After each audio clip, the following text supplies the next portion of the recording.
not good enough. I can't do this. What if I fail? What if this goes absolutely downhill? In a job situation, what if I get fired? What if other people start judging me?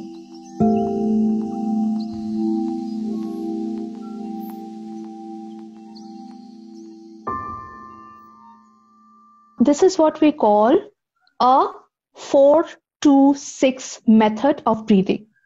So we breathe in through our nose for the count of 4 seconds, hold it for 2 seconds, and then breathe out through the mouth for count of 6. Close your eyes, breathe in,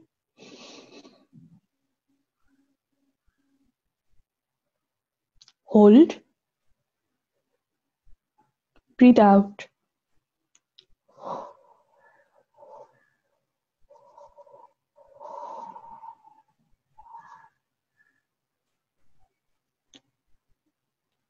And one can do this multiple times. And when breathing in, allow your stomach to expand as you keep breathing in. It's the most common technique applied for managing anxiety, widely researched, and its effectiveness has been seen to be very, very high.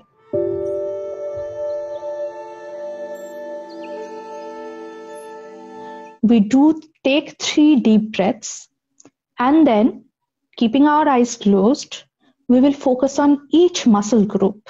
For example, we start with the leg. When we start with the leg, focus on the calf muscles, tense them first, and then relax. Bring your attention upward, focus on your thigh muscles, tense them, and relax.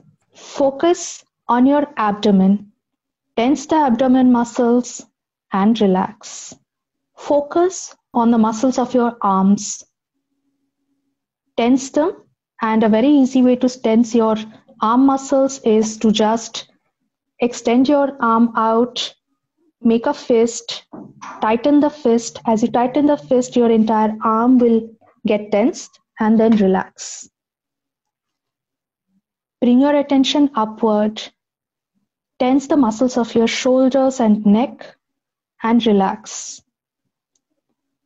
You bring your attention upward, focus on your facial muscles, tense them, don't worry about how you're looking, and relax.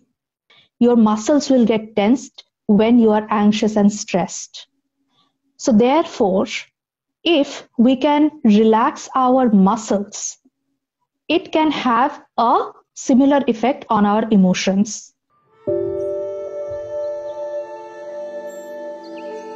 This you can use even when maybe anxiety is not very high and you're just feeling the flutter starting up in your body, in your mind. Just ground yourself in the present moment. Anxiety, worry, these are often about the future, either the immediate future or a little short-term or long-term future. The idea behind this technique is that when you're breathing in the present moment. So if you can focus your attention on your breathing, it will help you to feel grounded in the present moment. Which parts of your nose the inflow of air is touching? What's the temperature when you breathe out? How does the sensation feel like when you're breathing in and out? Just notice.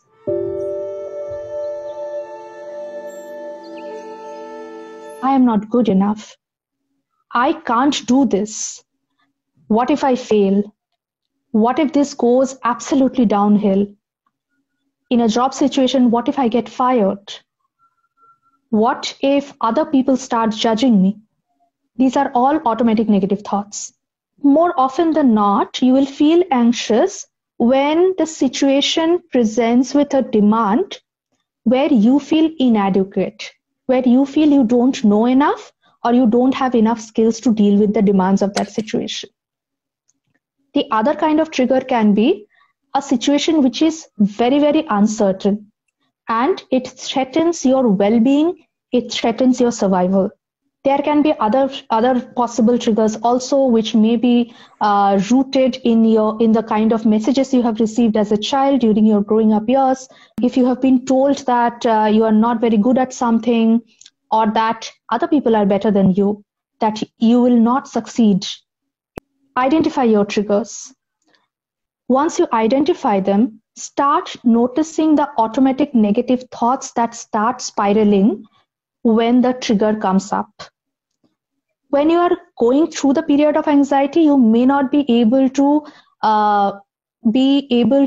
write them down then and there. But afterwards, when you're feeling a little settled, write them down. This is what we call thought journaling. The great thing about writing down these thoughts is that now they are in front of you on paper, and they are no longer just spiraling in your mind.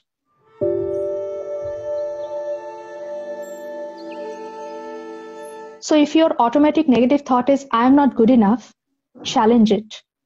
Remind yourself each day, every day, I am doing the best I can do at any given point of time. I am good enough. I am lovable. I am worthy. Remind these to yourself.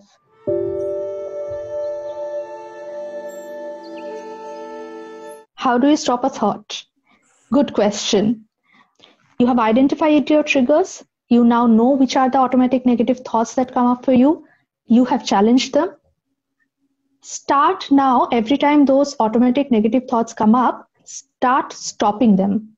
Some people find it useful in their mind. As soon as they notice an automatic negative thought has come up, in their mind they say stop, or they figure out something to tell themselves and remind themselves that I am not going to engage with this thought right now.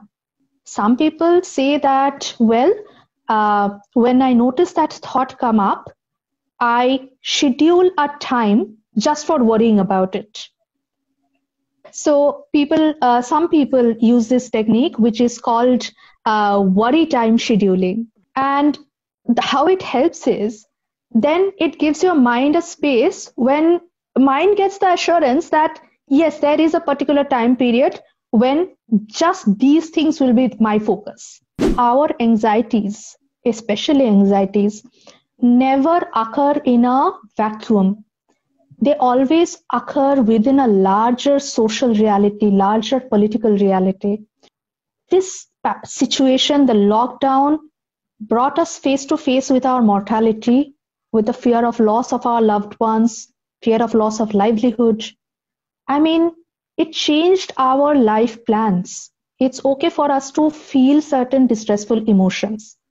It's almost like when you have caught an infection, maybe a bacterial infection, and you have a little bit of fever. That fever is your body's way of letting you know, hey, you need to pay attention here. You may have caught an infection. Similarly, emotions that are distressful for us, for example, anger, anxiousness, these are just our body and mind's internal ways of bringing our attention to something that is categorized as, okay, this needs immediate attention. At times it works, it's functional. At times it gets dysfunctional. People who live with anxiety, people who live with depression, they are some of the strongest people. And if someone tries to shame you for seeking help in dealing with that, in Bengali, there is a saying, "এক কান দিয়ে ঢুকিয়ে আরেক কান দিয়ে বের করে দেওয়া."